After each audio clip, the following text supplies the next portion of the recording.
లోకములో నేటికి కూడా వైద్య శాస్త్రము అభివృద్ధి చెందుతూ ఎన్నో రకాలటువంటి మందులను తయారు చేస్తూ ఉన్నారు. కొన్ని సంవత్సరాల నుంచి నిరంతరము వారు శాస్త్రవేత్తలు లేదా మెడిసిన్ తయారు చేసేవారు ఎన్నో ప్రయోగాలు చేస్తూ కొత్త రకాలటువంటి ఎన్నో మరి మందులను తయారు చేస్తూ ఉన్నారు. అలాగే లోకములో ప్రపంచములో ఎంతోమంది డాక్టర్స్ పుట్టుకొస్తూ ఉన్నారు. ఎన్నో హాస్పిటల్స్ వస్తూ ఉన్నవి కదా. హాస్పిటల్స్ ఎందుకు వస్తున్నవి? డాక్టర్స్ ఎందుకు పుట్టుకొస్తున్నారు? వైద్యశాస్త్రం ఇంకా రకరకాల మందులు ఎందుకు కనిపెడుతూ ఉన్నారు? దీనంతటికీ కారణం ఏమిటంటారు? అసలే అమ్మా, దీనంతటికీ కారణం ఏమిటి? దీనంతటికీ కారణం ఏమిటంటే దేవుడు పరిశుద్ధ గ్రంథములు ఒక మాట చెప్పాడు. మనిషికి మరణము రావటానికి రోగము కారణము. మనిషికి మరణము రావడానికి ఏ కారణమమ్మా? రోగము కారణము. ఆ మరణాన్ని తప్పించాలంటే ఈ రోగము తగ్గాలి. అందుకే ఆ మరణాన్ని నుంచి కాపాడడానికి, ఈ రోగాన్ని తగ్గించటానికి నిరంతర కృషిలో ప్రభుత్వాలు, మేధావులు ఎన్నో రకరకాలటువంటి మెడిసిన్స్, వ్యాధులకు మందులు తయారు చేస్తూ ఉన్నారు. డాక్టర్స్ ఎంతగానో చదివి ఎన్నో రకాలుగా వైద్యం చేస్తూ ఉన్నారు. మంచిదే. హాస్పిటల్లో చిన్న ఆర్ఎంపీ నుంచి సూపర్ మల్టీ స్పెషాలిటీ హాస్పిటల్ వరకు మనకున్నాయి. మంచిదే. కానీ మరి ఇన్ని రకాల మెడిసిన్ తయారు చేసిన, ఎంతమంది వైద్యులున్నా, ఎన్ని హాస్పిటల్స్ ఉన్నా మనిషి మరణాన్ని ఆపగలుగుతున్నారా? ఒకసారి ఆపొచ్చు, 2 సార్లు ఆపొచ్చు, 3 సార్లు ఆపొచ్చు హాస్పిటల్కి వెళ్తే కదా. చాలా సాక్ష్యాలు మనం వింటూ ఉంటాము. నిజంగానండి, హాస్పిటల్కి వెళ్ళకపోతే చనిపోదామండి. హాస్పిటల్లో వైద్యులు నిజమే, ఎందుకంటే వైద్యులు చాలా సార్లు వాళ్ళ కృషితో, వాళ్ళ కష్టముతో అనేక వైద్యాలు చేస్తూ ఉంటారు. మంచిదే. కానీ హాస్పిటల్ ద్వారా, వైద్యుల ద్వారా, మందుల ద్వారా ఎన్నిసార్లు నువ్వు బ్రతికింపబడినా ఏదొకసారి మాత్రం శాశ్వత మరణము తప్పదు కదా. ఎందుకంటే నేటికి వైద్యశాస్త్రం అభివృద్ధి చెందుతూ ఉంది. వాళ్ళు అభివృద్ధిలో ఒకటే మాట అంటున్నారండి. ఏంటంటున్నారంటే, మనిషికి మరణము లేకుండా మేము కనిపెడతాము, చచ్చిపోయిన వారిని కూడా బ్రతికిస్తామంటున్నారు. హ్యూమన్ జీవనో ప్రాజెక్ట్ అన్నట్టు ఉందండి. హ్యూమన్ జీవన్, మనిషిని జీవింప చేసేది, బ్రతికించే ప్రాజెక్ట్ అని ఇప్పటికీ ప్రయోగాలు చేస్తూ ఉన్నారు. ఏ విధముగానైనా సరే మనిషిని మేము బ్రతికిస్తాము, ప్రాణాన్ని పోయిస్తాము అని. ఆ మనిషి బ్రతకాలంటే ఈ శరీరం ఉండాలి కాబట్టి ఈ శరీరాన్ని వాళ్ళు ఏం చేస్తారంటే భద్రపరుస్తూ ఉన్నారు. శరీరాన్ని భద్రపరచడానికి 2 కోట్లు, ఎన్ని కోట్లమ్మా? 2 కోట్లు కడితే ఆ చచ్చిపోయిన దేహాన్ని ఒక ద్రావములో వాళ్ళు ఉంచి దాన్ని భద్రం చేస్తూ ఉన్నారండి. ఆ ద్రావములో ఎన్ని సంవత్సరాలు ఉన్నది చెడిపోదు, ఆ శరీరం అలాగే ఉంటుంది. ఇది వీళ్ళ గొప్పతనం కాదండి. ఈ ప్రయోగాన్ని, ఈ టెస్ట్ని ఎప్పుడో చేశాడు ఒక ఆయన. ఎవరో అమ్మా చెప్పాలి మీరు. ఈ ప్రయోగాన్ని ఎప్పుడో చేశాడు ఒక ఆయన. అమ్మా యాకోబా, యాషోబు తండ్రిని యాకోబుని వాగ్దత్త దేశం తీసుకెళ్తాకి వైద్యులు సమకూర్చి బాడీ కుళ్ళిపోకుండా ఎప్పుడో చేసాడు. బైబిల్ అంటే అసమస్య అనుకుంటున్నారండి. ఈవేళ మేము కనిపెట్టేస్తామని సంబరపడుతున్నారండి. ఇప్పుడు మన పితరుడు యోసేపు గారు యాకోబు శరీరాన్ని భద్రం చేయడానికి ఎప్పుడో చేసేస్తాడు. మంచిదే. అయితే చాలామంది కోటేశ్వర్లు ముందే డబ్బు కట్టి చనిపోయిన తర్వాత ఆ యొక్క దేహాన్ని భద్రపరుచుకుంటున్నారు. ఎందుకని? ఎప్పటికైనా మేము దీన్ని కనిపెడతాము. మొన్న ఒక వార్త చూశానండి. ఇదిగో మరణానికి మూలాలు మేము కనుగొన్నాము, అవి దగ్గరకు వచ్చేస్తాం, ఇంకా మనిషిని చావనివ్వము, చచ్చిపోని కూడా బ్రతికిస్తాము అని ఒక ఆర్టికల్ వాళ్ళు రాశారండి. దాన్ని చదివిన తర్వాత ఆలోచించాను.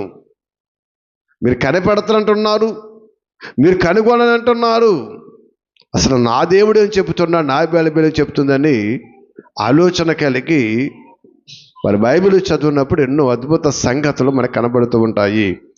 ప్రభునందు ప్రియమైన దేవుని బిడ్డలుగా మనిషిని మళ్ళీ బ్రతికిస్తారంట, మనిషి మరణాన్ని ఆపుతారంటండి. మరణం అనేది ఎంత భయంకరంగా ఉంటుందో మనకు తెలుసు కదా. లోకములో దేనికైనా భయపడం, కానీ చావు అంటే అందరికీ భయమే.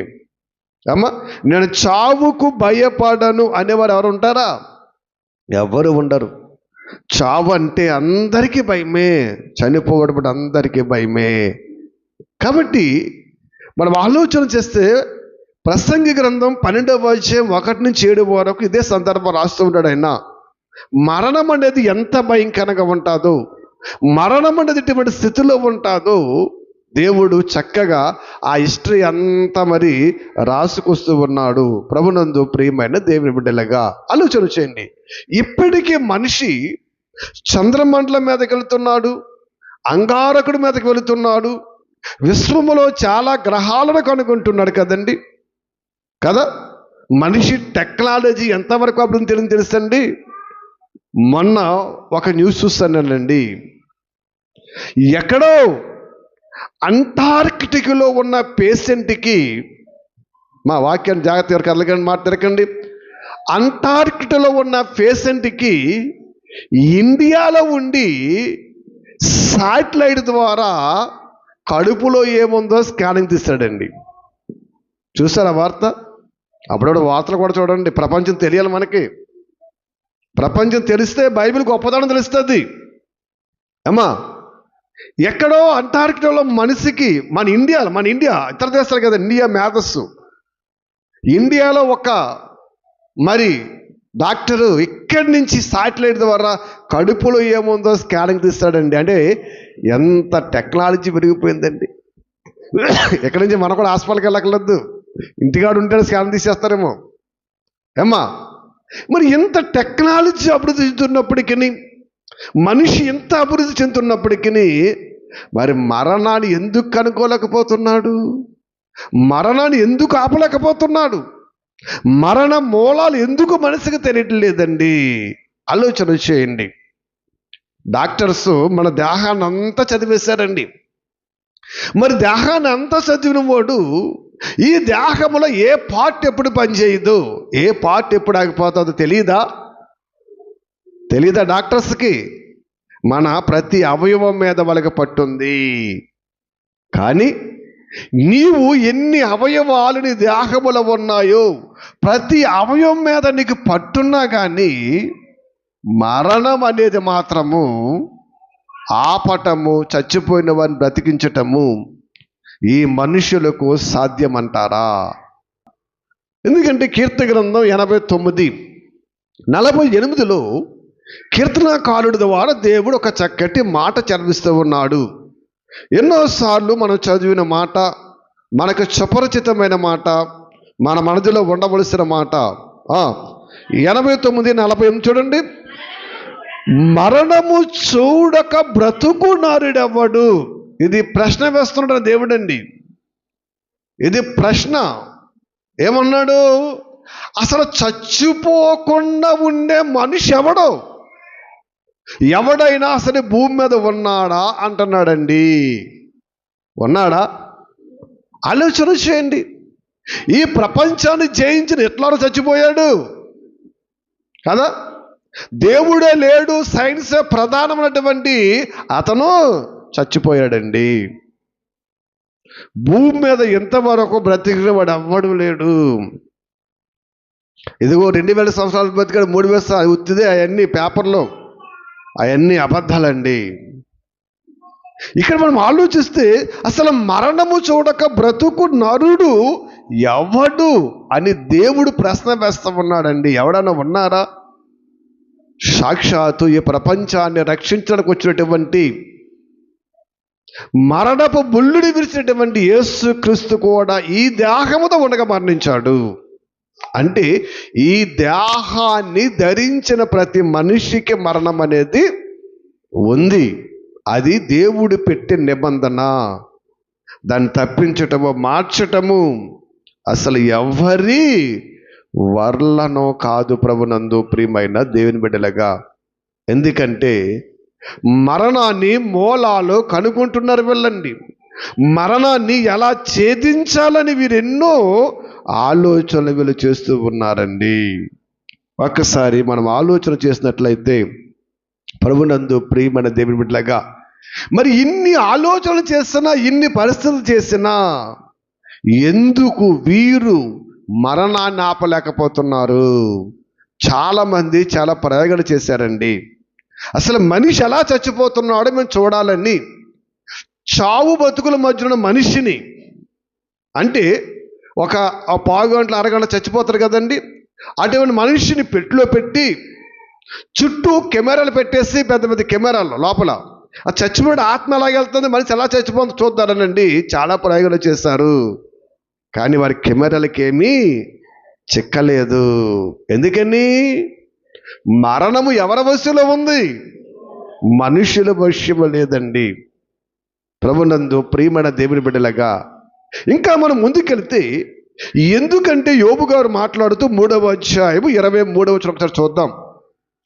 యోబు గ్రంథము 3వ అధ్యాయం 23వ వచనం చూస్తే అంటాడైనా, మరుగుపడిన మార్గము గలవానికి దేవుడు చుట్టూ కంచె వేసిన వాడని వెలుగు వియ్యబడనేలా. అంటే మరుగు, కొన్ని విషయాలు, కొన్ని సంగతులు దేవుడు ఏం చేశాడు? మరుగు పడటం అంటే తెలియనివ్వలేదు, దాచేశాడు. అన్నీ తెలియకూడదు. కొన్ని మార్గాలు, కొన్ని సంగతులు ఏం చేశాడైనా దాచేశాడండి. దాచి దాని చుట్టూ ఏం చేశాడండి? ఈయన కంచె వేశాడు. మరి కంచె దాటగలవా? కంచె దాటగలవా? యోబు చుట్టూ కంచె వేస్తే అపవాదే దాటలేకపోయింది. వచ్చిదిగో యోబు చుట్టూ కంచేసేసావు. ఎవడాడు? మళ్ళీ పడుకున్నారా? దేవునితో సమానముగా ఉండనుకున్నవాడు, వాడి వల్లే కాలేదు. మన వల్ల ఏమవుతుంది? దేవుడు అంటండి చుట్టూ కంచె వేసేస్తాడంటండి. అందుకే హాస్పిటల్కి వెళ్ళినప్పుడు వైద్యులు అంటారు, అమ్మా మా ప్రయత్నం మేము చేస్తాము, దేవుడే కాపాడాలి, దేవుని ప్రార్థించుకోండి, మీ ఇష్ట దైవాన్ని జ్ఞాపకం చేసుకోండి అని వాళ్ళు చెబుతూ ఉంటారు. ఎందుకంటే మరణము, ఆ మరుగుపడిన మార్గానికి దేవుడు ఏమేశాడమ్మా? దేవుడు ఏం చేశాడు? కంచేసేసాడు. అది ఎవరి తరవ కాదు. మన్నొకడు అంటాడు, ఇదిగో పాతాళం ఎక్కడుందో కనుగొన్నాడు అంటాడు. రష్యవరు ఏం చేయాలి? పాతాళం కనేసుకున్నారా? పాతాళం కూడా ఏమైంది? మరుగునుంది. ఎవరు వెళ్ళటానికి లేదు, ఎవరు రావడానికి లేదు. మన్నొకడు అంటాడు, ఇదిగో పరలోకము ఎక్కడుంది మేము చూసేసామంటున్నాడండి. నిజంగా అసలు మనుషులు ఈ భ్రమలు ఇవన్నీ భ్రమలండి. ఆయన చెప్పాడు, మరుగుపడిన మార్గాన్ని ఆయన కంచె వేశాడు. ఆ కంచె తీస్తేనే కానీ అది మనకి తెలియదు. ఆ కంచె దాటటం ఎవ్వరి వలన కాదు. ప్రభునందు ప్రియమైన దేవుని బిడ్డలుగా జాగ్రత్తగా మీరు ఆలోచన చేయండి. ఎందుకంటే చచ్చిపోయిన వారిని మేము బ్రతికిస్తాము, చచ్చిపోయిన వారిని మేము తిరిగి రప్పిస్తాము, మీ దేహాలను భద్రపరచుకోండి అని 2 కోట్లకు వారి సిద్ధపరుచుకుని ఆ యోమన్ జీవన్ ప్రాజెక్టు వారు శరీరాలు భద్రపరుస్తూ ఉన్నారు. డబ్బు ఉన్నవారు దాచుకుంటున్నారు, డబ్బు లేని వారు పూడ్చిపెట్టేస్తున్నారు. అంతే కదా. 2 కోట్ల మన దగ్గర ఎక్కడే ఏమా, మనం కూడా దాచుకుందాం ఏంటి? ఆ 2 కోట్లు ఉంటే పిల్ల పాపలతో హాయిగా సుఖ సంతోషం పెడతాం మనం. 2 కోట్లు అక్కర్లేదు, కోట్ల సగం సరిపోతుంది మనకి కదా. ఆలోచన చేస్తానండి, అసలు వీళ్ళ వల్ల అవుతుందా, వీళ్ళ తరమా? వాళ్ళ దేవుడు ఏమి చెబుతున్నాడు, కొన్ని మాటలు మనం చూద్దాం. యోబు గ్రంథము 16వ అధ్యాయము ఒకసారి 21, 22 వచ్చిన చూడండి. 20 యోబు గారు, నేను మళ్ళీ బ్రతికితానా, అసలు నేను మళ్ళీ తిరుగుతానా, బ్రతికి అవసరం ఉందని యోబు గారు మాట్లాడుతుంటాడు. ఆయన ఆ కింద చూస్తే, నేను దేవుడు తట్టు దృష్టి ఉంచి కన్నీళ్లు ప్రవాహముగా విడుచుచున్నాను. ఈయన మనసు ఎక్కడ ఉందంటమ్మా? దేవుడి తట్టు ఉందంటండి. ఆ దేవుడి తట్టు తన మనసును చూసంటండి అసలు ఏడుస్తూ ఉన్నాడంట, కన్నీళ్ళు విడుస్తున్నాడంట. ఎందుకు కన్నీళ్ళు విడుస్తున్నాడని మనం ఆలోచన చేస్తే, కొద్ది సంవత్సరములు గతించిన తర్వాత తిరిగి రాని మార్గాన్ని వెళ్ళిపోతాను అని ఆయన అంటున్నాడండి. అంటే ఎక్కడికి వెళ్ళిపోతాడు ఈయన? కొన్ని సంవత్సరాలు గతికిన తర్వాత ఊజు దేశాన్ని వదిలి మరో దేశానికి వెళ్ళడండి. యోబు గారిది ఊజు దేశం కదా, ఆ దేశం విడిచిపెట్టి ఇంకో దేశం వెళ్తాడు కాదు. అక్కడ కొన్ని సంవత్సరాలు గతించిన తర్వాత ఈ మార్గాన్ని విడిచిపెట్టి వెళ్ళిపోతాను, చచ్చిపోతాను, నేను మరణిస్తాను. మరణిస్తే, వెళ్ళిపోతే మరలా నేను తిరిగి రాలేను అని ఆయన గ్రహించాడండి. ఎవరు? యోబు గారండి. ఎందుకంటే మరణించిన వ్యక్తి తిరిగి రావటం ఎవ్వరి తరమ కాదండి. చాలామంది అంటారండి, చచ్చిపోయాడండి, ఇక్కడే దెయ్యం తిరుగుతున్నాడు. ఏ దెయ్యాలు ఉండవు. చచ్చిపోయిన వాడు ఎక్కడికి తిరిగి రాడు. కన్ను మూసిన వెంటనే వెళ్ళిపోవాలి. ఎక్కడికి? దేవుడు నిర్ణయించిన ఆ పరదేశంలో 2 చోట్లు ఉన్నాయి. వేదనకరము, నెమ్మది పొందే స్థలము. ఏదో ఒక స్థలానికి వెళ్ళిపోవాలి. ఈయన అంటున్నాడు, నేను కొద్ది సంవత్సరాలు బతికిన తర్వాత వెళ్ళిపోతాను. ఎక్కడ వెళ్ళిపోతాను? నేను తిరిగి రాని లోకానికి నేను వెళ్ళిపోతాను. మరి తిరిగి వచ్చే ఛాన్స్ నాకు లేదు అని యోబు గారు చక్కగా మాట్లాడుతూ ఉన్నాడు. ప్రభునందు ప్రియమైన దేవుని బిడ్డలుగా ఆలోచన చేయండి.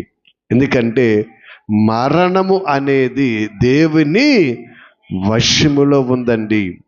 వీళ్ళు దీనికోసం ఎంతో కష్టపడుతున్నారు, ఎంతో ప్రయోగాలు చేసి, ఇదిగో మరణాన్ని ఏ విధముగా చేస్తాము, మనిషిని మరణించకుండా ఆపుతాము, లేదా చచ్చిపోయిన వారు కూడా మెల్ల బ్రతికిస్తాము అని చెబుతూ ఉన్నారు. కాబట్టి ఒకసారి మనం ఆలోచన చేసినట్లయితే, అలాగే జ్ఞాని అయిన సొలొమోను గారు కూడా ఒక చక్కటి మాట చెప్తున్నారు చూడండి. ప్రసంగి గ్రంథములో ఒక్కసారి 8వ అధ్యాయము, ప్రసంగి గ్రంథము దీని అందరూ కూడా 8వ అధ్యాయము 8వ వచనాన్ని ఒకసారి చూద్దాం. అమ్మా, గాలి విసరకుండా చేయుటకు గాలి మీద ఎవరికి అధికారం లేదు.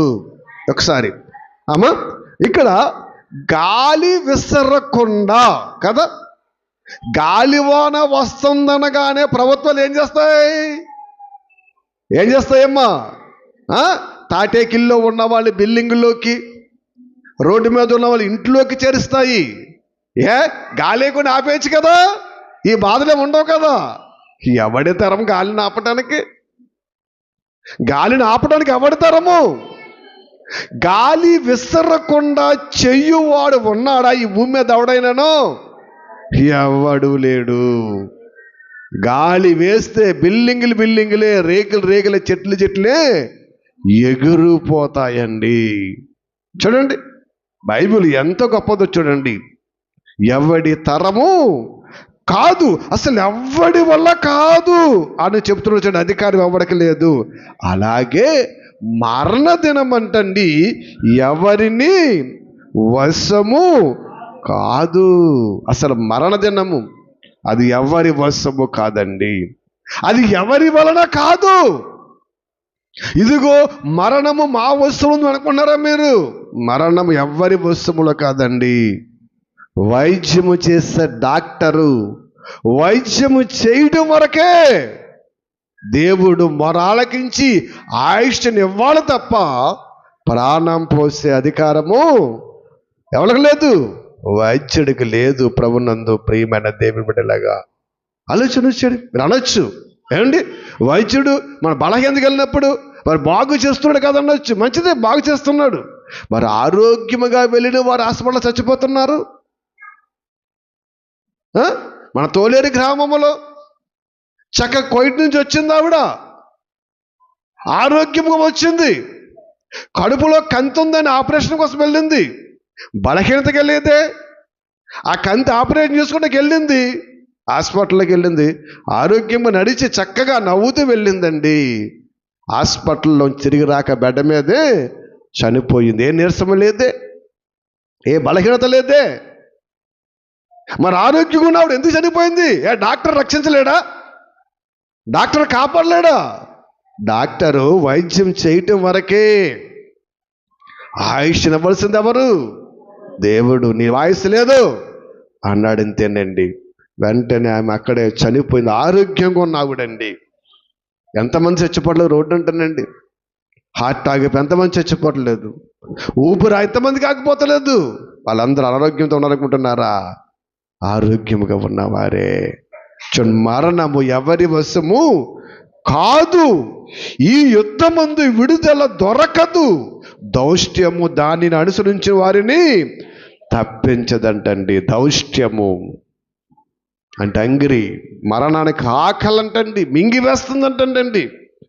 ఈ దౌర్సము అసలే ఈ మరణాన్ని అనుసరించే వారిని అసలు ఎవరిని కూడా తప్పించదు. ప్రతి వాడు కూడా మరణించవలసిందే. భూమి మీద ఎవ్వరు తప్పుకుంటకిలేదు. ఆలోచన చేయండి. ఈ దేహాన్ని ధరించుకున్నటువంటి ఈ భూమి మీద ఉన్న ప్రతి ఒక్కడు మరణించాలండి. మరణము చూడ ఒక బ్రతుకు నరుడు ఎవడు ఎవడు ఎవడు అన్నాడండి దేవుని వాక్యము. ఎలాంటండి? మరణాన్ని ఛేదిచ్చేస్తారంట, మరణాన్ని కడుక్కుంటారంట, అసలే మరణము లేకుండా మనిషిని బ్రతికిచ్చేస్తాడంట. సుమారు 2050 సంవత్సరానికి వాళ్ళ ప్రయోగం టెస్ట్ అయిపోద్దంటండి. బ్రతుకుంటే చూద్దాం, పోతే దేవుడు చూసుకుంటాడు. ఆలోచన చేయండి ప్రభునందు ప్రియమైన దేవుని బిడ్డలాగా. నిజంగా ఎందుకంటే చాలా మరి భయంకరమైనటువంటి పరిస్థితి మనం చూస్తున్న లోకంలోనండి. అండి దేహానికి 2 కోట్లు వారు తీసుకొని అవి భద్రపరుస్తూ ఉన్నారు. ఇంకా కొంచెం మనం ముందుకెళ్తే యోబు గ్రంథములో 14వ అధ్యాయములో 10 నుంచి 12 వరకు చక్కటి మాట చెప్తున్నా. ఒకసారి అంటే చూడండి. అయితే నరులు మరణమై కదలలేక పడియుందురు. నరులు ప్రాణం విడిచిన తర్వాత వారు ఏమైపోవుదురు? అమ్మ చూడండి, ఇక్కడ మనం ఆలోచన చేసినట్లయితే యోబు గారు అంటున్నాడు, మరణమైన తర్వాత అంటే నరులు ఏమైపోతారంట? కదలలేరు కదా.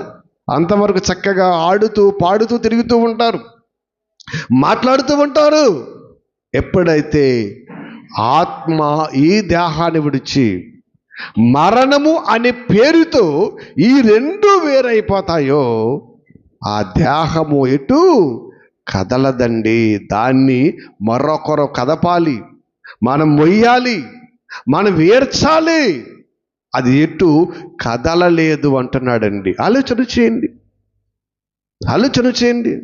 ఏంటి, ఒక రోబోను కనిపెట్టి మానవుడు కదా, చూస్తున్నారు కదా మీరు, రోబో ఒక మరబొమ్మను యంత్రాన్ని తయారు చేసి దానిని మనిషిలాగా అన్ని పనులు చేస్తూ ఉన్నారు.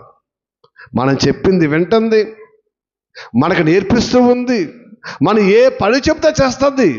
మనిషిలాగా ఏది తెమ్మంటే అది చేస్తుంది. దానికి ఏం కావాలి? దానికి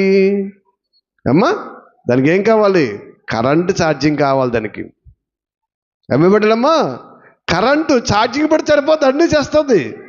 అలాగని చచ్చిపోడు కరెంటు పెడితే ఇస్తాడా? ఏ ఛార్జింగ్ పెడితే ఇస్తాడు? యోబు గారు అంటున్నాడు, మరణమైపోయిన వాడు ఎవ్వడు కూడా ఏమన్నాడైనా కదలలేడు, పడియుండును. నరులు ప్రాణం విడిచిన ఏమైపోతున్నారు వాళ్ళు? ఎక్కడికి వెళ్ళిపోతున్నారు? ఆత్మ విడిపోతే పరిస్థితి ఏంటి అంటున్నాడు. చూడండి, ఎందుకు యోబు గారు ఈ ప్రశ్న వేస్తున్నారంటే, వెళ్ళిపోయిన వాడు ఎవడని తిరిగి వస్తే తెలిసిన ఎక్కడికి వెళుతున్నారు. వెళ్ళిపోవటమే తప్ప తిరిగేటవటం లేదండి కదా. మన అమెరికాలో ఒక ఆవిడండి 3 సార్లు వచ్చేసిందంట పరలోకం అండి. అమ్మ ఒక్కసారి ఛాన్స్ మనం మాకు సరిపోతాం, మా తిరిగి అక్కడ ఉండిపోతాం. ఒక్కసారి ఛాన్స్ వెళ్ళిపో అక్కడ ఉండిపోతాం, తిరిగి రామేమో. ఆయన పాద దగ్గర చూడంటే 3 సార్లు వచ్చేసిందంటండి. వెళ్ళొచ్చేద్దా? అసలు వెళ్ళిపోయిన వాడు తిరుగు రాడు బైబిల్ చెబుతుంటే ఈవిడ 3 సార్లు వచ్చేసిందంటండి. దాని టీవీ ఛానల్లో వేసేస్తున్నారు వెళ్ళండి. పరలోకం ఎలాగుందో చూపేస్తుంది ఆవిడ. పరలోకం వెలుగడు అంతగా తెలుసు, చీకటి ఉండదు అక్కడ. బంగారం ఉండదు ఎప్పుడో చెప్పాడు దేవుడు బైబిల్. వజ్రం వైడోళ్ళు ఎప్పుడో చెప్పాడు, నువ్వు చెప్పేదేంటి? అది కాకుండా ఏమని చెప్పు, ప్రతి వాడికి అలవాటైపోయింది. పరలోకం వెళ్ళు, గొప్ప వెలుగు చూసాము, అక్కడేమో బంగారు వీధులు చూసాము, పేతురు గారిని చూసాము, వాళ్ళందరూ ఉంటారే. తర్వాత అక్కడికి వెళ్ళడానికి అవడతరమ కాదు. ఏం చెప్పాడు యేసుక్రీస్తు వారు? యోహాను సువార్త 14వ అధ్యాయంలో, అమ్మా ఇదిగో నేను వెళ్ళుచున్నాను, మరలా వచ్చి తీసుకెళ్తున్నాడా? వచ్చానన్నాడా? మరలా వచ్చి తీసుకెళ్తాడు. ఆయన వచ్చే వరకు ఎవరికి వెళ్తాం. మరి ఎక్కడికి వెళ్ళి వచ్చారు వీళ్ళు? మంచం మీద పొడికిని కలలకు అన్నారు, ఎక్కడికి వెళ్ళడానికి వీల్లేదండి. ఈ దేహాన్ని ఒక్కసారి ఆత్మ విడిపోతే దాన్ని తేవటము ఎవ్వరి తరమ కాదు, ఒక దేవుడు తప్పండి. ఆయన మరలా ఆయన ఆయుష్ ఇస్తే మనం బ్రతుకుతాం తప్ప ఎవ్వడి వల్ల కాదు. చాలా జాగ్రత్తగా ఆలోచన చేయండి ప్రభునందు ప్రియమైన దేవుని బిడ్డలుగా. ఇంకా చూడండి, తటాక జలములు ఎట్లు ఇంకిపోవును, నది నీరు ఎట్లు ఎండి హారించిపోవును, అలాగునే పండుకొనిన వాడు తిరిగి లేవడయ్యా. ఎప్పటి వరకు లేవడు? ఇదిగో ఆకాశము గతించి పోవు వరకు మేలుకొన్నాడు బైబిల్ చెబుతుంది. అది చచ్చిపోయిన వాడు ఆకాశం గతించిపోలే. ఆకాశము మనం చూస్తున్న ఆకాశంలో మనం ఉన్నామా? ప్రపంచం అనుకుంటుంది భూమి కింద ఉంది, పైన ఆకాశం ఉంది అనుకుంటుంది. లేదు, ఈ ఆకాశంలోనే మనం కూడా వేలాడుతున్నాము. భూమి ఆకాశంలోనే ఉంది, చంద్రుడు ఆకాశంలో ఉన్నాడు, సూర్యుడు ఆకాశంలో ఉన్నాడు, ఈ గ్రహాలన్నీ ఆకాశంలో ఉన్నాయి. ఆకాశం గతించిపోవడం అంటే ఈ భూమి కూడా గతించిపోతుందరా అంటున్నాడండి కదా. కొంతమంది ఈ భూమి అంట గతించిపోద్దానంటండి, చంద్రమండలం మీద అంగారక మీద ప్లాట్లు కూడా వేసుకుంటున్నారు, అక్కడికి వెళ్ళిపోతారంట పిచ్చోళ్ళు. అది ఎక్కడ ఉంది? అది ఆకాశంలో ఉంది, ఇది ఆకాశంలో ఉంది, అన్ని ఆకాశంలో ఉన్నాయి. మన దేవుడు, నా దేవుడు, మన గ్రంథం ఏం చెప్తుందండి? ఇదిగో చచ్చిపోయిన వాడు ఎవడైనా సరే ఆకాశములు గతించిపోయే వరకు ఎవడు లేవడానికి వీలలేదు. లేవాలంటే ప్రభు రావాలి. ప్రభు రావాలంటే ఈ ఆకాశములు గొప్ప మిక్కటమైన వేండ్రముతో లైమ. ఇంత సిస్టమేటిక్, ఇంత చరిత్ర ఉందండి. తెలియక అదిగో మా తాత చచ్చిపోయాడండి, రాత్రి కళ్ళకు వచ్చాడండి, వచ్చి ఏమన్నమాడంట? అమ్మా ఏమన్నమాడంట? నాటుకోడు అన్నమాడు. ఫారెన్ కూడా తినండి, గారెలు నాటుకోడు అంటే ఫారెన్ కూడా తినమే. తాతకు పళ్ళు లేవుక చచ్చిపోయాడు, నాటుకోడు తింటాడే. అన్నీ భ్రమలండి. మనుషులు ఎలాగైపోతే తెలుసండి, కళలే నిజం అనుకుంటున్నారండి కదా. ఒక ఆయన చెప్పాడు, మీరు కళ్ళ కనమని. ఎవరైనా? అబ్దుల్ కలాం గారు. ఆయన ఈ కళ్ళ కనమని లేదు, భవిష్యత్తు కోసం కళ్ళ కనమన్నాడు ఆయన. మీరు యవనస్తులు భవిష్యత్తు కోసం, మీ భవిష్యత్తు బాగుండాలంటే చక్కగా చదువులో, ఉద్యోగాలు, వ్యాపారములో, కుటుంబాలలో ఎలా ఉండాలి ఆ కళ్ళ కనమంటే అయి మానేసి ఈ కళ్ళ కంటారు మనోళ్ళండి. అసలు జాగ్రత్తగా వాక్యాన్ని ఆలోచన చేయండి. చూడండి, ఆకాశము గతించిపోయే వారికి ఎవడం లేవడం, అంతే తప్ప చచ్చిపోయాడండి ఇక తిరుగుతున్నాడండి, చచ్చిపోయాడు లేపేస్తున్నామండి, ఇవేమి భ్రమలండి. చచ్చిపోయిన తర్వాత శవము ఏం తెలుసండి? ఏమా పెద్దలు మనకు నేర్పేశారు భయము. పెద్దలు మనకు భయం నేర్పారు అంతే. ఇప్పుడు కోడి చచ్చిపోయింది, నువ్వు వండి తింటున్నావా? మేకని చంపు తింటున్నావా? గేదెని చంపు తింటున్నావా? చేపను చంపు తింటున్నావా? అవన్నీ చచ్చిపోయినప్పుడు ఎలా కోస్తున్నావో మనిషి కూడా అంతేనండి. అంటే వండుకు తినమని కాదండి, ఆమె చచ్చిపోయిన పరిస్థితి ఎలాగ మనిషి కూడా అంతే. మనిషి తింటే ప్రపంచం మీద మానవ మనుగుడు ఉండదు. దేవుడి శిష్టాన్ని పెట్టలేదు, అందుకే పూర్తి చేశారు. అర్థమైందా అమ్మా? చచ్చిపోయిన వాడి దగ్గర ఏముండదండి, ఏముండదు. వెళ్ళిపోయాడు, ఎప్పుడో వెళ్ళిపోయాడు కదా, ఎప్పుడో వెళ్ళిపోయారు. వాళ్ళ దగ్గర ఏముండదు. ఆకాశం గతించిపోయే వరకు ఏమన్నారు వాళ్ళు? తిరిగి వచ్చే ఛాన్స్ లేదని బైబిల్ చెబుతుంటే, బైబిల్ నమ్ముని నీవు అయ్యో అక్కడ ఎక్కడ అన్నావేంటి అంటే, బైబిల్లో నీకు ముఖ్యమా? మనుషులు చెప్పిన మాటలు ముఖ్యమా? మనుషుల మాటల్లో మనం పడిపోతున్నాం. బైబిల్ నమ్మట్లేదండి. క్రైస్తవ వేతర్లు కాదండి, క్రైస్తవుల గురించి నేను మాట్లాడుతున్నాను.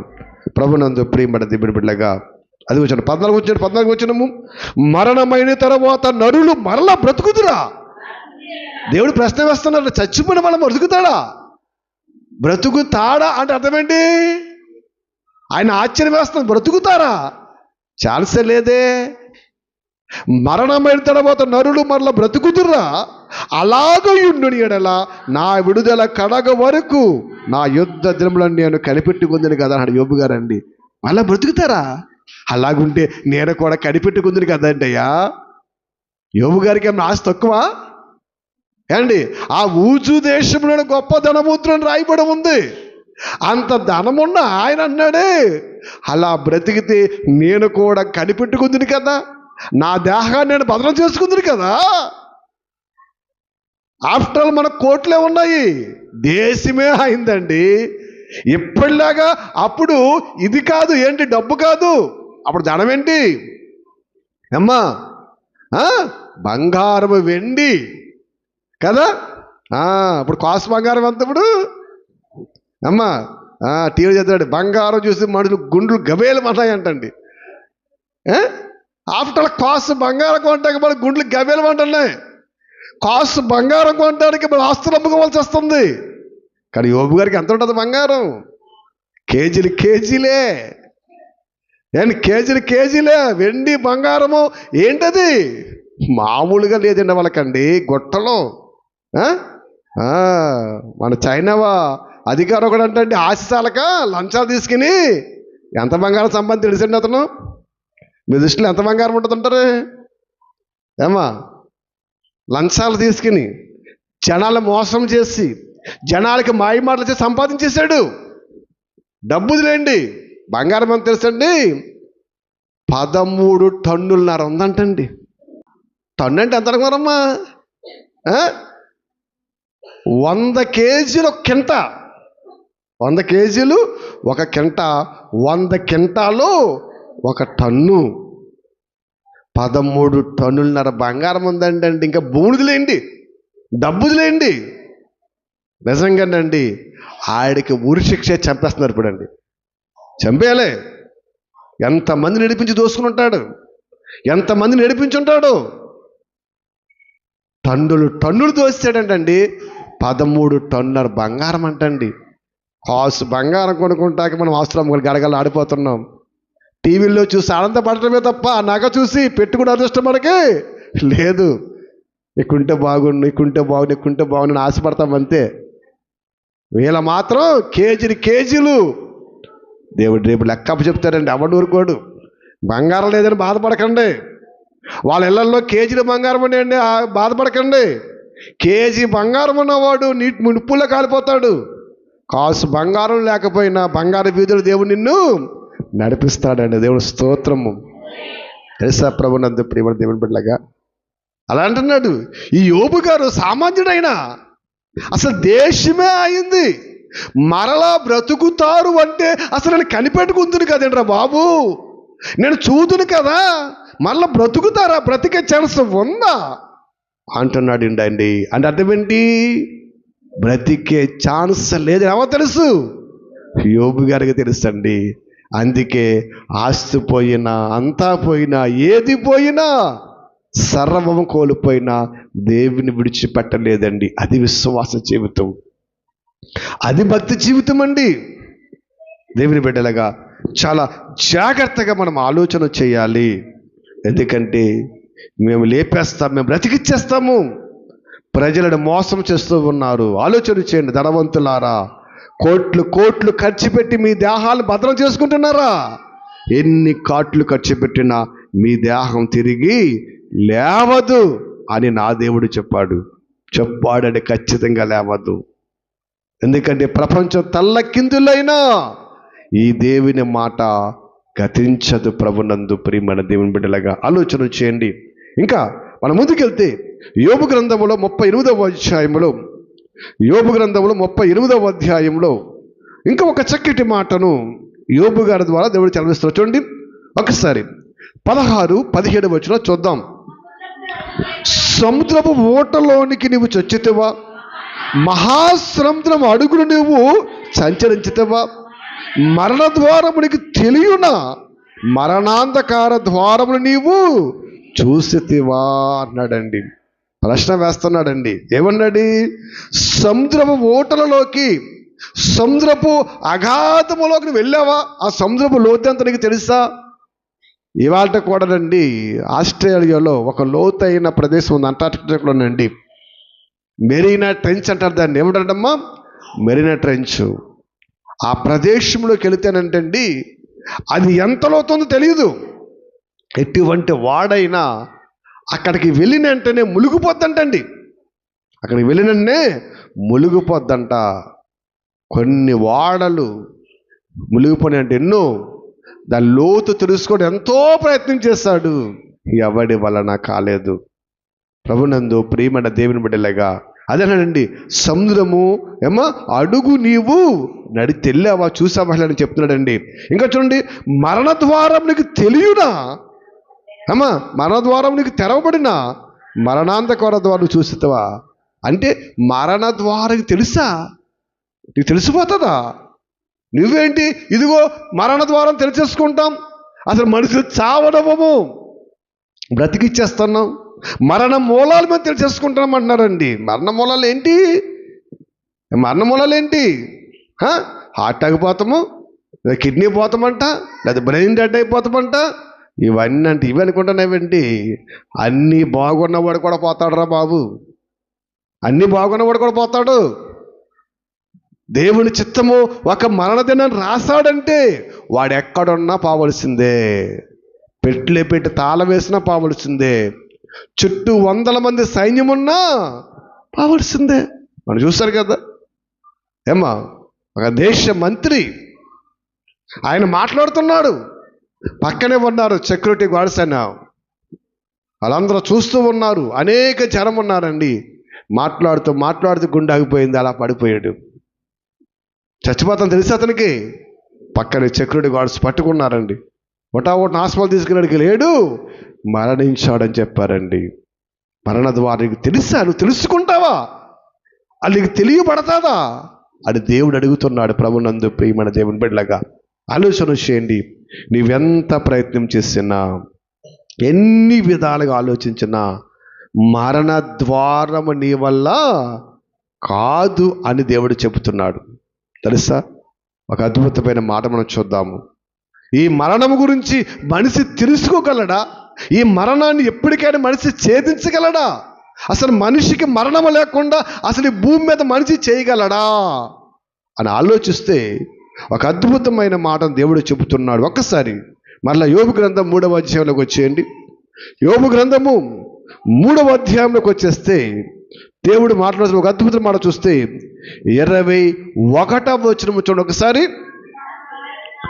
అమ్మా, వారు మరణమును ఆపేక్షింతురు, దాచబడిన ధనము కొరకైనట్టు దాని కలుగునుటకై వారి లోతుగా తవ్వుచున్నారు కానీ అది వారికి దొరక కొన్నది అన్నాడు దేవుడు. స్తోత్రములు.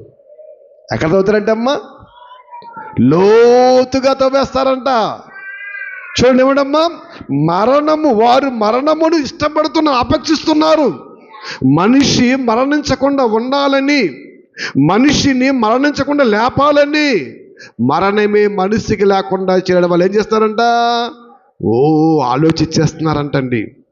చూడండి నేను చదువుతున్నా, చూడండి ఎవరు చూడండి, దాచబడిన ధనము కొరకనట్టు దానిని కనుగొనుటకట ఏంటండి, దాన్ని ఏం చేస్తారంట, లోతుగా తవ్వేస్తున్నారు. తవ్వడం అంటే ఏంటి, ప్రయోగాలు చేసేస్తున్నారు. చచ్చిపోయేవాడు బ్రతికించాలని, మనిషికి మరణమే లేకుండా చేయాలని లోతుగా ఎన్నో ప్రయోగాలు అంటారండి. కోట్లు ఖర్చు పెడుతున్నారంట.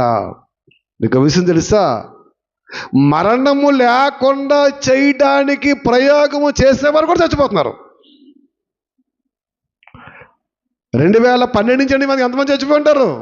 వాళ్ళు పోతాడే ఉంటారు, వెనకాల కూడా వస్తూ ఉంటాడు, మళ్ళీ ఆడికి కనిపెడతా ఉంటాడు. వాడు పోతాడానికి ఇంకోడు అసలు మరణమే లేకుండా చూడాలని ప్రయోగాలు చేసేవాడు చచ్చిపోతున్నాడు. మన దేవుడు ఏం చెప్తాడు అండి, రేపిచ్చే వాళ్ళారా, మీరు ఎంత ప్రయోగం చేసినా, ఎంత లోతుగా తవ్వినా అది మీ వల్ల కాదు. ఎందుకు కాదు, మనం చదివాం, ఆయన కంచె వేసేసాడు. ఆయన కంచె తీస్తేనే కానీ తెలియదు. ఆ కంచె తీయాలంటే ఎప్పుడు తెస్తాడు, చచ్చిపోయిన తర్వాత తెలుస్తుంది మనకి. ఇవన్నీ ప్రపంచం అనుకుంటుంది మట్టిలోకి వెళ్ళిపోయాడండి, లేదా నిప్పులో కాలిపోయాడండి, లేదా గాల్లో కలిసిపోయాడండి అనుకుంటున్నారా? చచ్చిపోయిన వారికి బ్రతుకున్న వారి చరిత్ర అంతా తెలుస్తుందండి. అప్పుడు అర్థమవుతుంది మనం ఎలా బ్రతుకుతున్నాం, ఎలా జీవిస్తూ ఉన్నాము. బాగా ఆలోచన చేయండి. అని అంటున్నాడు, అరే మీరు ఎంత ప్రయోగం చేసినా, ఎంత లోతుగా మీరు తవ్వినా సరే అది వారికి దొరకదు. ఎందుకంటే అని అన్నాడు. చూడండి 23లో, మరుగుపడిన మార్గానికి దేవుడు దాని చుట్టూ ఏం చేశాడు, కంచేసేసాడండి. ఎలా కనుగొంటావు, నీ వల్ల కాదు కదా, నీ తరతరాలు పుట్టుకొచ్చినా ఈ దేహమనే మరణాన్ని ఎవ్వరు ఆపలేరు, దీని మూలాలు ఎవ్వరు కనుగొనలేరండి. ఆలోచన చేయండి అమ్మా. ప్రపంచంలో ఉన్న డాక్టర్లు అందరూ తీసుకొచ్చేద్దాం ఒకసారి. ప్రపంచంలో ఉన్న డాక్టర్లు ఎంతమంది ఉంటారు అమ్మా? ప్రపంచంలో డాక్టర్లు అందరూ తీసుకొచ్చేసి చావు బ్రతుకుల మధ్య ఉన్న పేషెంట్ని మధ్య పెడితే బ్రతికించగలరా? ఎవరి వల్ల కాదండి. చూడండి, సీరియస్ పేషెంట్ కండి ఒక డాక్టర్ చేయడండి, కనీసం చుట్టూ 10 మంది డాక్టర్లు ఉంటారండి. తెలుసండి, మత్తు ఇచ్చే డాక్టర్ ఉంటాడు, హార్ట్ చూసే డాక్టర్ ఉంటాడు, కిడ్నీలు చూసే డాక్టర్ ఉంటాడు, చుట్టూ ఉంటారు వాళ్ళు. చుట్టూ చక్కగా ఉండి వాళ్ళండి ఆ పేషెంట్ని అబ్జర్వ్ చేస్తూ ఉంటారండి. ఏ డాక్టర్ అది చూస్తూ ఉంటాడు. ఇంతమంది డాక్టర్ల పర్యవేక్షణ ఏమైపోతాడు, ఎప్పుడు వెళ్ళిపోతావు తెలదు. ఏంటి ఈ ఊపిరి డాక్టర్లకి తెలియదు. ఎప్పుడు చూస్తారు డాక్టర్లు, ఎప్పుడు చూస్తారమ్మా? అక్కడ టీవీ ఉంటుంది, ఆ టీవీ ఎలా పడిపోద్ది. అప్పుడు అన్నారా, అయ్యో మేము ప్రయత్నం చేసామండి, ఏమీ చేయలేకపోయాం, ఐఎమ్ సారీ అంటారు బయటకు వచ్చి. అంటే ఏం చెప్పింది ఇలా? టీవీ చెప్పింది, ఇక బీపీ డౌన్ అయిపోయింది, పల్స్ అడిపోయింది, అన్నడిపోయి ప్రాణం ఇంకా లేదు. ఇంతమంది డాక్టర్లు ఉన్నారు చుట్టూను, ఇంతమంది డాక్టర్లు చుట్టూ ఉండగానే వెళ్ళిపోయింది ప్రాణము. మరణం వచ్చేసిందా? వచ్చేసింది. ఎందుకంటే దేవుడు చెప్తున్నాడు, మరి బాబు మీరు ఎంత లోతుగా తవ్వినా దేవుడు రాశాడంటే దాన్ని కనుగొనడము ఎవ్వడి తరము కాదు. మరణ దండాన్ని ఎవ్వడి వశము లేదు, మరణాన్ని ఎవ్వరు ఆపలేరు అన్నాడు. చూడండి, అందుకే చూడండి, సమాధికి చేరినప్పుడు వారు హర్షించి బహుగా సంతోషించెదరు అని చెప్పి చూడండి, మరుగుడు పడిన మార్గం వారికి దేవుడు చుట్టూ కంచె వేసి ఉన్నాడు కనుక వెలుగు ఇయ్యబడిన ఎలా తెలుస్తుంది? ఆ మార్గాన్ని కంచేసాడైనా ఎవరి తరము కాదు తెలుసుకోవటం. దేవుని బిడ్డలుగా ఆలోచన చేయండి. మన దేవుడు చాలా గొప్పవాడండి. బైబిల్ అద్భుతమైన గ్రంథం అండి. ఇది మత పుస్తకమని ముద్ర వేసి దీన్ని పక్కన గెంటేస్తారు. అసలు ఇది వేళ పాఠ్య పుస్తకాలలో ముద్రించబడిన పుస్తకం అని తెలిసినది. అంత గొప్ప గ్రంథం ఇది. ఇందులో ఉన్న జ్ఞానము, ఇందులో ఉన్న సైన్సు, చరిత్ర, హిస్టరీ ప్రపంచంలో ఎక్కడ మనకు కనబడదండి. ఆలోచన చేయండి. ఏమన్నాడంటే చుట్టూ కంచి వేసాడు కాబట్టి దాన్ని తీయడము ఎవరి తరడమో కాదు. మరి వీళ్ళేంటి, మేము బ్రతికించేస్తామంటున్నారు, తిరిగి మళ్ళీ ప్రాణాన్ని రప్పించేస్తామంటున్నారు. చచ్చిపోయిన తర్వాత ప్రాణం భూమి మీద ఉంటుంది రప్పిస్తానికి? చచ్చిపోయిన తర్వాత ప్రాణం భూమి మీద ఉంటుందా? ఏమన్నాడైనా? యోబు గ్రంథంలో ఏమన్నాడైనా? ఒక్క క్షణములో, నిమిషము, ఒక్క క్షణం ఏమైపోతారో పాతాళములకు వెళ్ళిపోతారు. ఒక్క క్షణం అంటండి. చచ్చిపోయిన వెంటనే ఒక్క క్షణం వెళ్ళిపోతారు. గంటలు కాదు, నిమిషాలు కాదండి, ఒక్క క్షణం అలా వెళ్ళిపోతారు. వెళ్ళిపోయిన వారు మరలా తిరిగి రారు. తిరిగి రావడానికి ఇది ఈ దేశం కాదు, ఈ లోకము కాదు, ఈ భూమి కాదండి, అది మరో లోకము.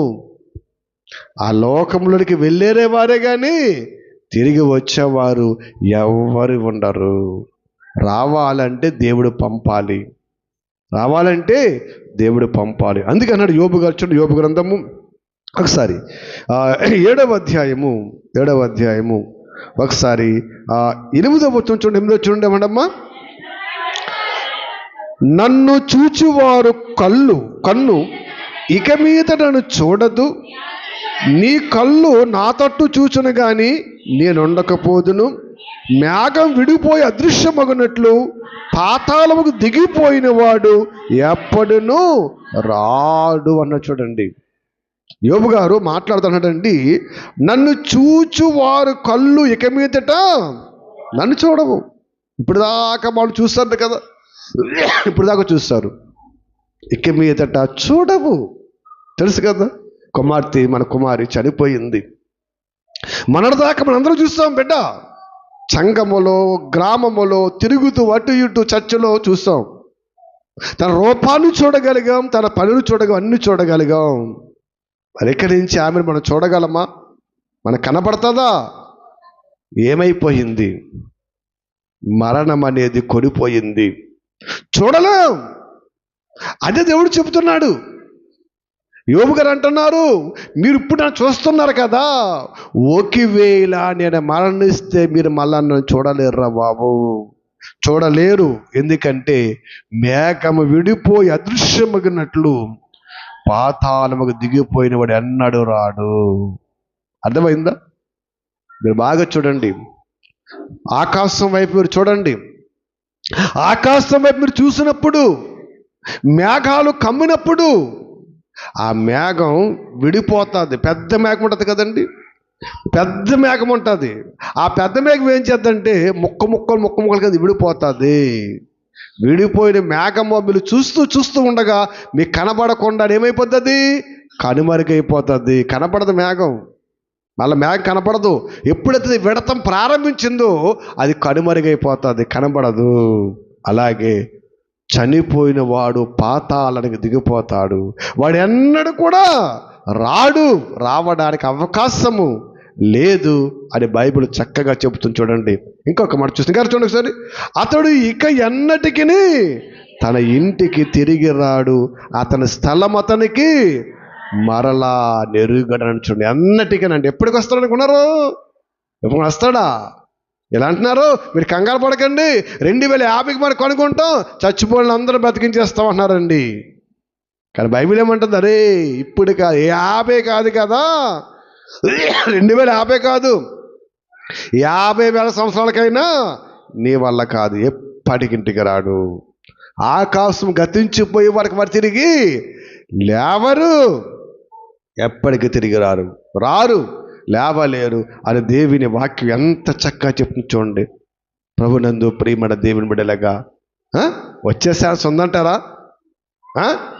వచ్చే ఛాన్స్ ఉందో లేదో తెలియాలంటే చచ్చిపోయిన వారు ఇద్దరి గురించి దేవుడు మనతో చెప్తున్నాడు.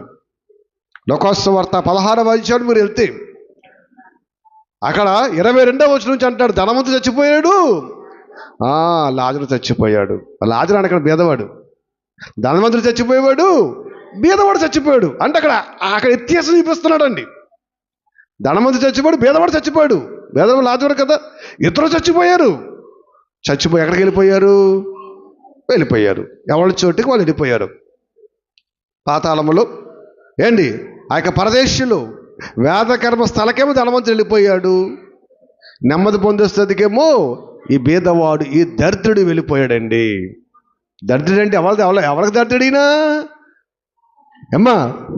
నిజంగా ఆ దరిద్రుడు అని రాశాడు దేవుడు. నిజంగా పదం ఎంత అద్భుతం తెలుసండి. దరిద్రుడు ఎందుకు రాశాడు? పర్లోకి వెళ్ళిపోడు దరిద్రుడా, పాతాళానికి వెళ్ళిపోడు ధనవంతుడా? లోకములో మనుషుడికి దరిద్రుడు అన్నారు ఆయన్ని, కానీ దేవుడి దగ్గర ఉన్నతమైన వాడు. ఆ దరిద్రుడు కూడా కొనుపోబడేను అని ఉంటుందని చక్కటి మాట.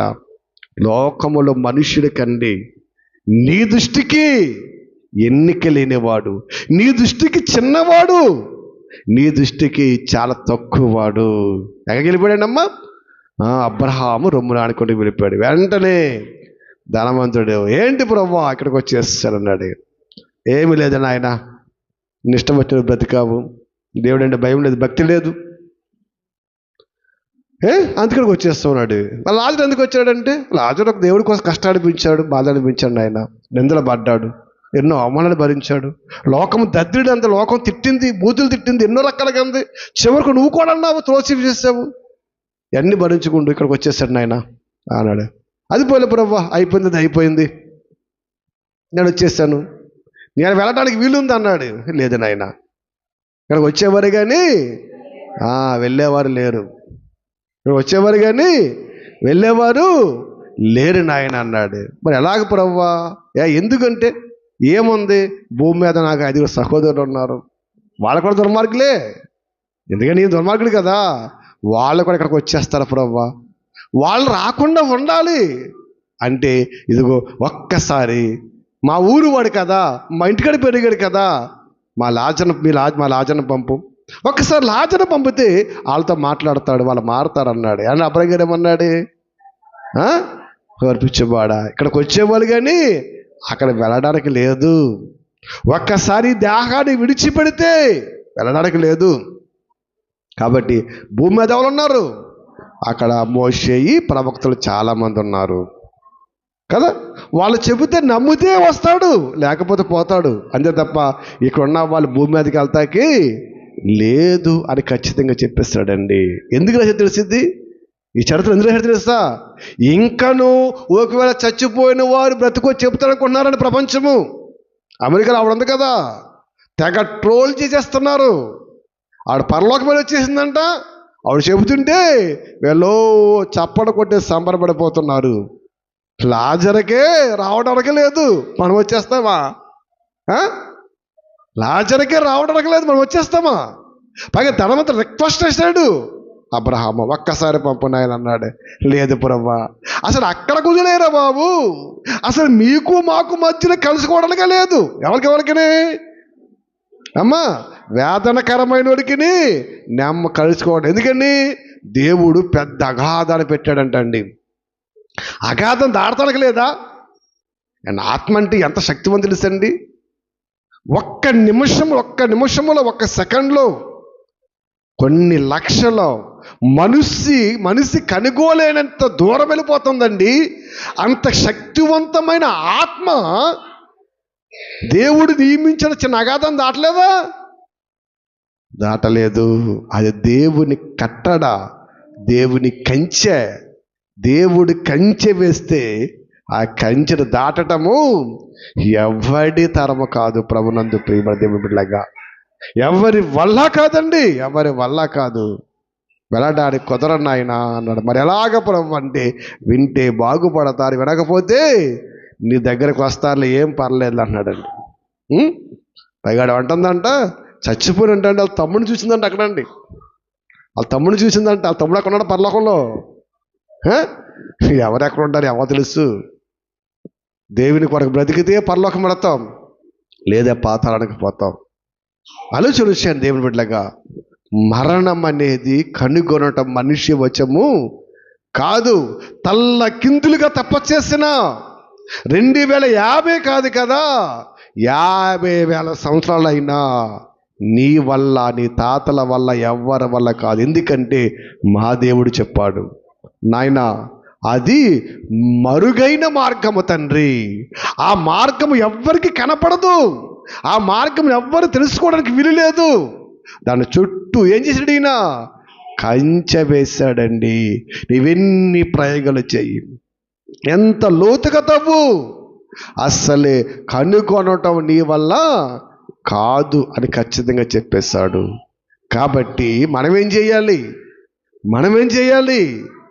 మరణము బ్రతికిస్తారని కాదండి, మరణము తర్వాత మరో బ్రతుకుంది, మహాలోకము. దానికోసం ఈ లోకములో పరిశుద్ధముగా, యథార్థముగా, నిర్దోషముగా, దేవునికి ఇష్టముగా బ్రతకడం కోసం మనం ఏం చేయాలి? ప్రయాసపడాలి. అంతేగాని చచ్చిపోయిన వారు బ్రతుకుతారు, తిరిగి వస్తారంటే అది ఎవ్వరి వల్ల కాదు. రావడానికి అన్నిటికీ అవకాశం లేదండి. చచ్చిపోయిన లాజరు 4 రోజుల తర్వాత వచ్చాడు, బతికాడంటే ఎవరు రప్పించారు? యేసుక్రీస్తు వారికి దేవుడు అధికారం ఇచ్చాడు కాబట్టి రప్పించాడు కదా. ఏంటి నిజంగా ఒక మాట, మరి మాటకి ఆమె వచ్చింది. లాజరు గారు ఎన్ని రోజులు బతికాడమ్మా? 4 రోజుల తర్వాత కదా. 4 రోజుల తర్వాత బతికొచ్చిన లాజరు యేసుక్రీస్తుతో కానీ కొండ వాళ్ళతో కానీ ఎప్పుడైనా సరే ఇదిగో నేను పరలోకం వచ్చానని చెప్పాడా? 4 రోజులు. మరి ఏంటండి, రాత్రి చచ్చిపోయి పగల బతుకు పరలోకం వచ్చేసామన్నారు. 4 రోజులు జ్ఞాపడం అంటారు ఆయనకి. 4 రోజులు ఉన్నా ఆయనే చెప్పలేదు, నేను అక్కడికి వెళ్ళి వచ్చానని చెప్పలేదు. ఏంటి జ్ఞాపకం ఉండదు ఇక్కడ భూమి మీదకి వస్తే, ఏమీ ఉండదండి, రావడానికి వీల్లేదు. వచ్చావా మళ్ళీ దేహం ధరించిన దేవుడు ఏమి జ్ఞాపకం ఉంచడు.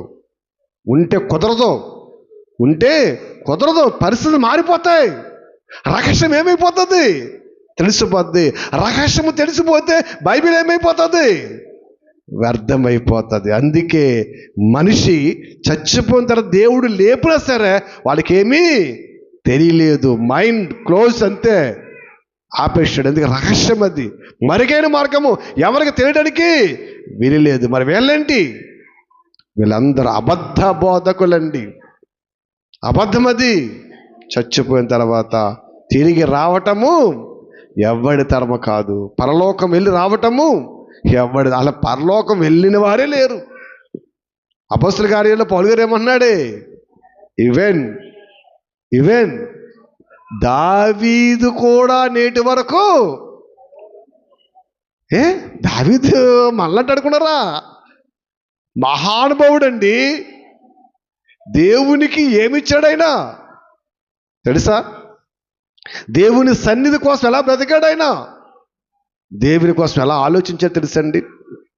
దావీదు గారు అంటండి, దేవుని సన్నిధికి కాలుకి లాగిచ్చాడంట. అమ్మా, దేవుని సన్నిధి కాలుకి లాగిచ్చాడు తెలుసండి.